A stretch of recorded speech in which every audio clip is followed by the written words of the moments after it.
Big boss reality షోతో మంచి గుర్తింపు తెచ్చుకున్న వారిలో గీతు రాయల్ ఒకరు. సీజన్ 6లో అడుగుపెట్టిన గీతు తనదైన ఆటతీరుతో బుల్లితెర ప్రేక్షకులను అలరించింది. అయితే తన ఓవర్ యాక్షన్తో ఊహించని విధంగా హౌస్ నుంచి బయటకు వచ్చింది. ఆ తర్వాత బిగ్ బాస్ సీజన్లకు రివ్యూలు చెప్పడంతో పాటు 7వ సీజన్ బిగ్ బాస్ బజ్కి హోస్ట్గా వ్యవహరించింది. Bigg Boss Telugu game show ద్వారా చాలామంది సినిమా ఛాన్స్లు అందుకున్న విషయం తెలిసిందే.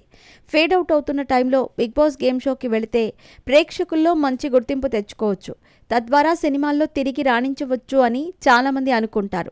కానీ చాలామంది ఈ విషయంలో అలా జరగలేదు. ఇక బిగ్ బాస్ ద్వారా పాపులర్ అయిన వారిలో గీతు రాయల్ ఒకరు.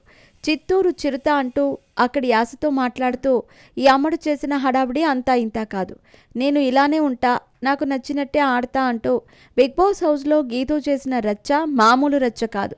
అందరిది ఒక్కదారైతే నాది మరో దారి అంటూ చిత్ర విచిత్రంగా ప్రవర్తించిన గీతు టాప్ 5లో ఉంటుందని అనుకుంటే ఊహించని విధంగా ఎలిమినేట్ అయ్యి బోర్మని ఏడ్చింది.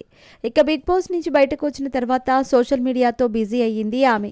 రెగ్యులర్గా ఏదో ఒక వీడియో షేర్ చేస్తూ ఉంటుంది. సమాజంలో జరిగే సంఘటనల గురించి ఆమె ఎక్కువగా మాట్లాడుతూ వీడియోలు చేస్తూ ఉంటుంది. తాజాగా గీతు షేర్ చేసిన వీడియో సోషల్ మీడియాలో వైరల్ అవుతోంది. ఆ వీడియోలో ఆమె మాట్లాడుతూ ఈ మధ్య ఎక్కడ చూసినా జనాలు చనిపోయిన న్యూసే వినిపిస్తోంది, మరి చీమలు చచ్చిపోయినట్టు పోతున్నారు జనాలు.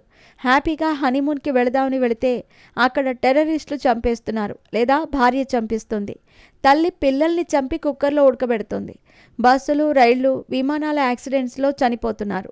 మొన్న విమాన ప్రమాదంలో 250 మంది చనిపోయారు. నాకు కూడా 20 రోజుల క్రితం ఘోరమైన యాక్సిడెంట్ జరిగింది.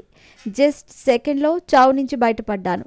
మనం బ్రతికి ఉన్నామంటే అది మన అదృష్టమనే చెప్పాలి. అందుకే మనకు నచ్చింది చేసేయాలి, అందరినీ ప్రేమించాలి, నీ ఎమోషన్స్ అన్నీ చూపించేయి.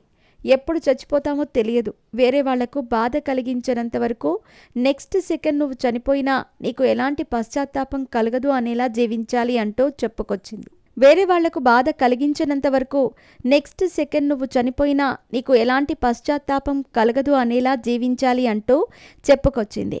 ఈ కామెంట్స్ ఇప్పుడు వైరల్ అవుతున్నాయి.